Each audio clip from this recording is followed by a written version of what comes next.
करें healthsales@nw18.com पर।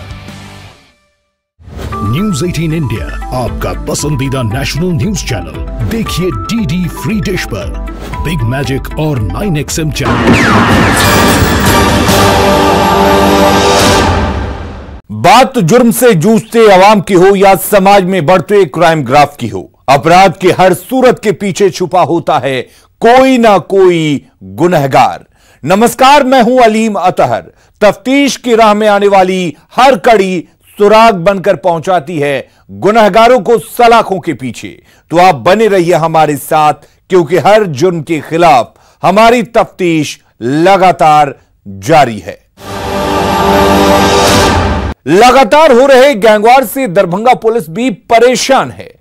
Police की रिसर्च में यह साफ है कि दरभंगा में नए नए लड़कों के बीच शौकिया तौर पर गैंगवार हो रहा है। ज्यादातर गुटों में नए नए लड़के हैं जो अपराध की दुनिया में शामिल हो रहे हैं। अपराध की दुनिया के कुछ पुराने लोग नए लड़कों को हथियार मुहैया कराकर उन्हें अपराधी बना रहे हैं। ज्यादातर गैंगवार में कोई कहानी नहीं है। तफ्तीश में देखिए दरभंगा में कैसे नए उम्र के लड़के शौकिया तौर पर अपराध के दलदल में फंस रहे हैं। दरभंगा में गैंगवार की कहानी। नए उम्र के लड़कों के बीच गैंगवार। गैंगवार के पीछे नहीं है कोई कहानी, शौकिया तौर पर हो रहा है गैंगवार। गलत संगत में बच्चे बन रहे अपराधी।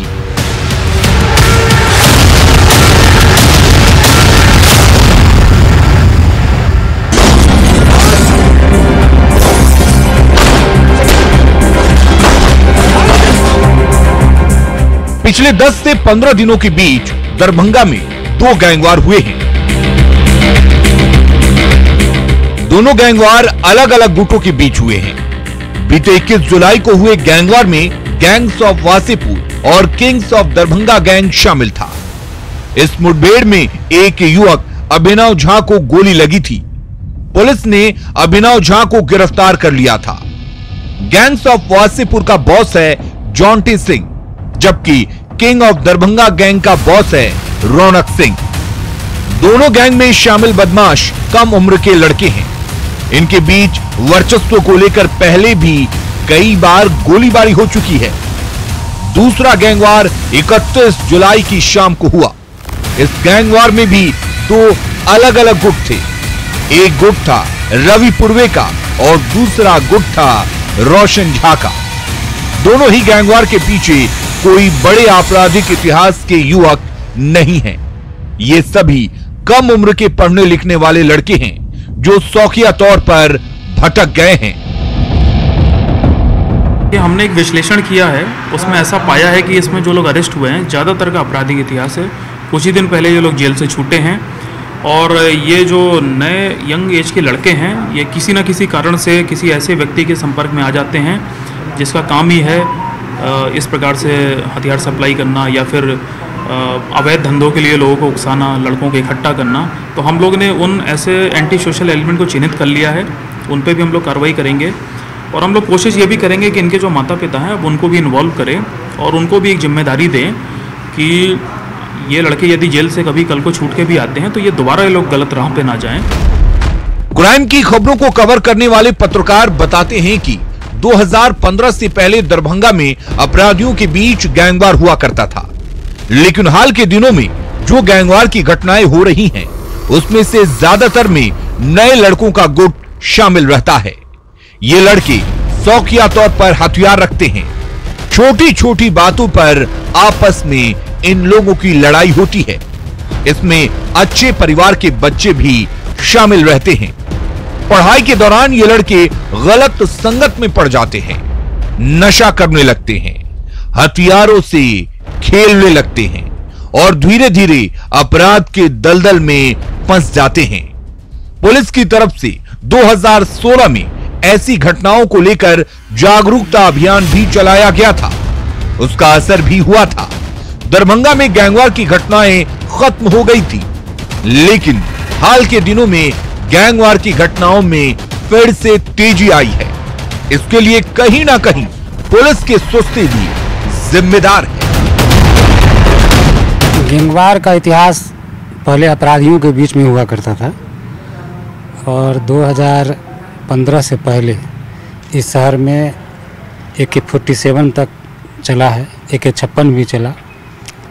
लेकिन अब जो गैंगवार हो रहा है वो गैंगवार अपराध से अलग हट करके हो रहा है। इसे ये कहा जाए कि लोग अब शौकिया तौर पर पिस्टल रख रहे हैं, हथियार रख रहे हैं और छोटी छोटी बातों पर भी वो हथियार चला देते हैं। पुलिस के रिसर्च और समाज के लोगों से प्राप्त जानकारी के अनुसार दरभंगा हाल के दिनों में हो रहे गैंगवार के पीछे कोई कहानी नहीं है। पुलिस की सख्ती और बच्चों के माता पिता की सख्ती से ऐसे गैंगवार को रोका जा सकता है, क्योंकि हीरो बनने के चक्कर में नए अपराध की दुनिया में कदम रख रहे हैं। माता पिता को भी चाहिए कि अपने बच्चों की गतिविधियों पर नजर रखें। नए लड़कों में हीरो बनने की इस लत के पीछे सोशल मीडिया पर दिखाए जाने वाला वेब सीरीज की फिल्में भी जिम्मेदार हैं। हाल के वर्षों में सोशल साइट्स पर वेब सीरीज में जिस तरह से क्राइम को फिल्माया जाता है, उससे नए उम्र के बच्चों पर गलत प्रभाव पड़ता है। न्यूज़ 18 के लिए पटना से संजय कुमार और दरभंगा से विपिन कुमार दास की रिपोर्ट। दरभंगा में गैंगवार की घटनाएं लगातार बढ़ती जा रही हैं। कम उम्र के लड़के आपसी वर्चस्व की लड़ाई में गैंगवार की वारदात को अंजाम दे रहे हैं। बीते 31 जुलाई को भी गैंगवार हुई, जिसमें पुलिस के पहुंचने पर बदमाशों की पुलिस से मुठभेड़ हो गई। करीब 30 राउंड फायरिंग हुई। फायरिंग के दौरान पुलिस ने 2 बदमाशों को धर दबोचा। इनसे पूछताछ के बाद 3 और बदमाशों को पुलिस ने गिरफ्तार किया है। एक रिपोर्ट। दरभंगा में फिर से गैंगवार। वर्चस्व की लड़ाई को लेकर गैंगवार। गैंगवार के दौरान पुलिस से मुठभेड़। दोनों तरफ से करीब 30 राउंड फायरिंग। फायरिंग के दौरान 2 बदमाश गिरफ्तार। पूछताछ के बाद 3 और बदमाश अरेस्ट।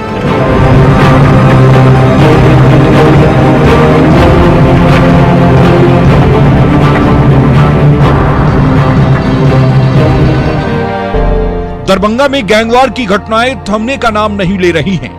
पिछले दिनों ही न्यूज़ 18 ने आपको दिखाया था कि कैसे किंग्स ऑफ दरभंगा गैंग्स और गैंग्स ऑफ वासीपुर के बीच वर्चस्व की लड़ाई में गैंगवार हुई थी।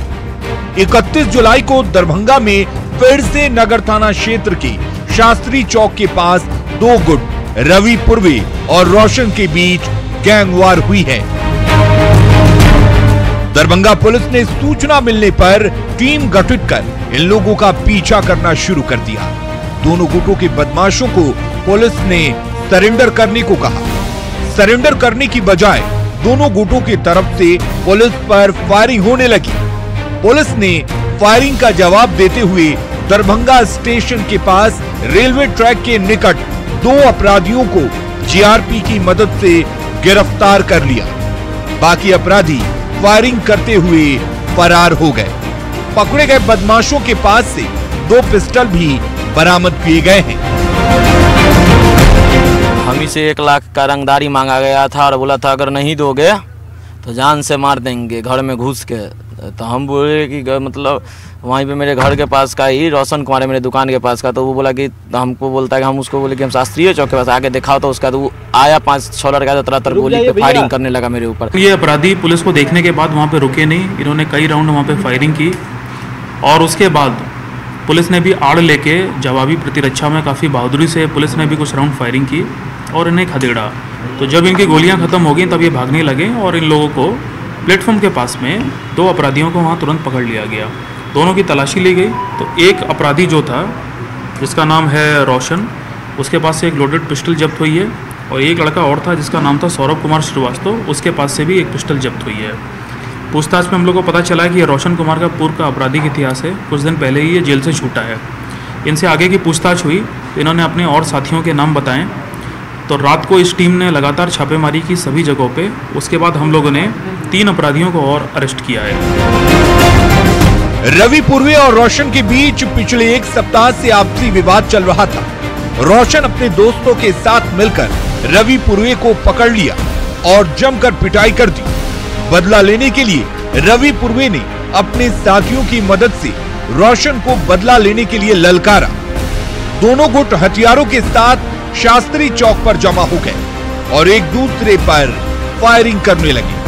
पुलिस की गिरफ्त में आया एक बदमाश सौरभ श्रीवास्तव पेशे से इंजीनियर है।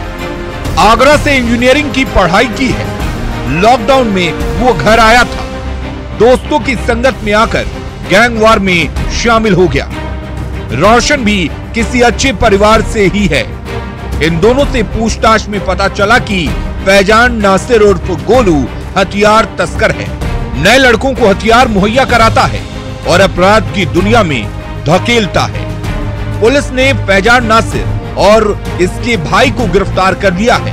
पुलिस को इनकी गिरफ्तारी के दौरान 1,26,000 रुपए भी बरामद हुए हैं। फैजान ने ये पैसा हथियार बेचकर जमा किया था। जी सर। कहाँ से किया? Agra AKTU university. तो फिर इसमें कैसे आ गया? सर वो बस वो फोन पे सर गाली उली दिया, इसके कारण सर वो बर्जस की लड़ाई थी। कोई बात नहीं है सर। बस कौन गाली दिया? रवि पूर्वे। क्या दिया था? क्या फोन बस फैमिली को लेकर गाली दिया था। बार बार बुला रहा था कि तुम शास्त्री चौक पे आओ। इसी रीजन से हम लोग गए थे वहाँ पे। बस वहाँ मोमेंट बना दिया। आरोप है सर, सब फंसाने का साजिश है सर। कल थे आप इसमें? नहीं सर, हम नहीं थे सर। हमको घर से अरेस्ट किया गया। अब मेरे भाई का तो सर कोई हाथ ही नहीं है सर। सर इनको अरेस्ट कर लिया सर। इन पे कोई केस उस नहीं है, कुछ भी नहीं है सर। जबरदस्ती इनको भेजा सर। नहीं सर, सब झूठा आरोप है सर। सर सब झूठा आरोप है। दरभंगा के शास्त्री चौक पर हुए गैंगवार में भी नए लड़कों का ही गुट है जो शौकिया तौर पर हथियार रख रहे हैं और आपसी वर्चस्व की लड़ाई में गैंगवार कर रहे हैं। न्यूज़ 18 के लिए पटना से संजय कुमार और दरभंगा से विपिन कुमार दास की रिपोर्ट। गया के विष्णुपद थाना के ब्रह्मणी घाट स्थित फल्गु नदी के तट पर अपराधियों ने पहले जुआ, फिर शराब पार्टी और फिर हत्या की वारदात को अंजाम दिया। मृतक के परिजनों का आरोप है कि मृतक के बड़े भाई पर भी पहले जानलेवा हमला किया गया था, जिसकी शिकायत पर थाना ने कोई कार्रवाई नहीं की थी। बिहार में शराब पार्टी पर सवाल। शराबबंदी के बावजूद शराब पार्टी कैसे? गया में शराब पार्टी के बाद युवक की हत्या। पुरानी रंजिश में वारदात को दिया अंजाम। सवालों के घेरे में पुलिस की कार्यशैली।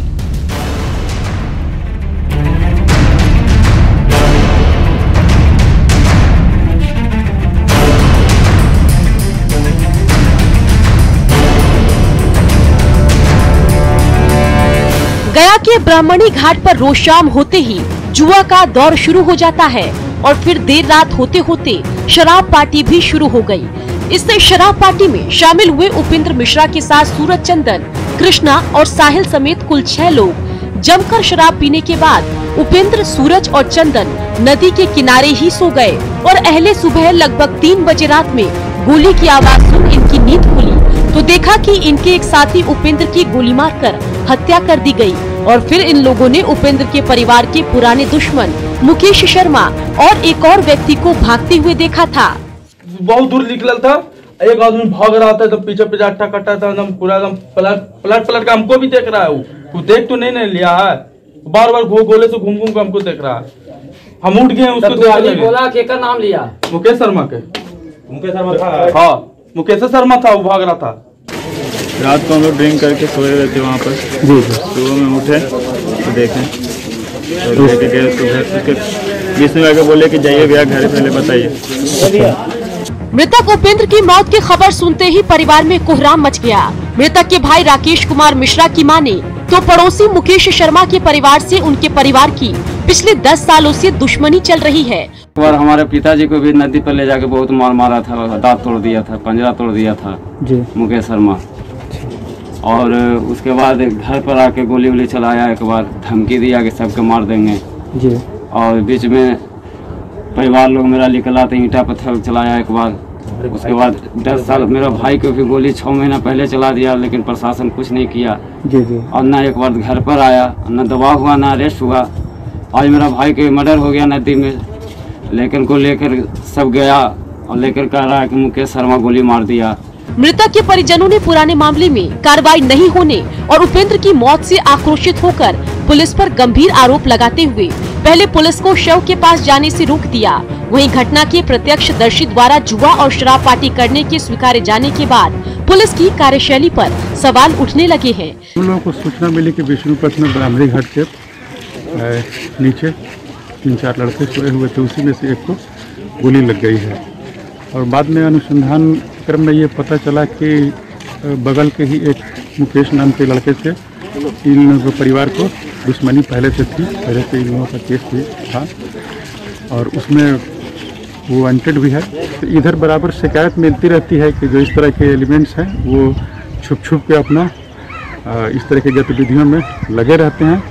तो हमेशा हम लोग छापामारी भी करते हैं, कई बार लोग जेल भी यहाँ से गए हैं। लेकिन रात में बालू है और बगल में जो लोग हैं आके इसमें छिटपुट इस तरह का काम करते रहते हैं। पुलिस के द्वारा लगातार छापेमारी भी होती है। इस हत्याकांड में जुटी पुलिस ने जल्द ही आरोपी की गिरफ्तारी का आश्वासन दिया है। अब मृतक के परिजनों को बस न्याय का इंतजार है। न्यूज़ 18 के लिए गया से अरुण चौरसिया की रिपोर्ट। अब वक्त हो चला है एक पुलिस पर आरोपियों को संरक्षण देने का आरोप लगाया है। 6 साल बाद भी मामले में आरोपियों के खिलाफ कोई कार्रवाई नहीं होने से कटिहार पुलिस की कार्यशैली सवालों के घेरे में है। क्या है पूरा मामला, इस रिपोर्ट में देखिए। कटिहार पुलिस पर संगीन आरोप। बीजेपी नेता ने पुलिस पर उठाए सवाल। 6 साल पूर्व हुए गोलीकांड को लेकर सवाल।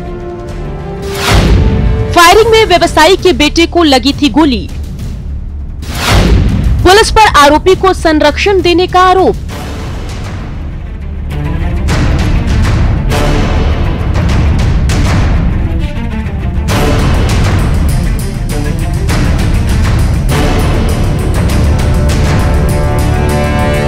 कटिहार में 2 रसूखदार व्यवसायियों की लड़ाई अब सतह पर आ गई है। मामला 2014 में हुई गोलीबारी की एक घटना से जुड़ा है। शहर के गोलछा कटरा चौक पर हुई इस वारदात में प्रतिष्ठित गोयल ज्वेलर्स के मालिक और बीजेपी के पूर्व जिला उपाध्यक्ष विश्वनाथ मुकीम के बेटे विकास मुकीम के पैर में गोली लगी थी।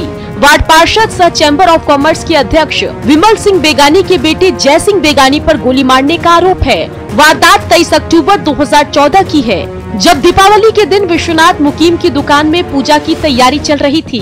विश्वनाथ मुकीम की दुकान के बगल वाले दुकान में पूजा चल रही थी। इसी दौरान विमल सिंह बेगानी के बेटे और भाई ने पूजा में शामिल महिलाओं के साथ छेड़खानी शुरू कर दी।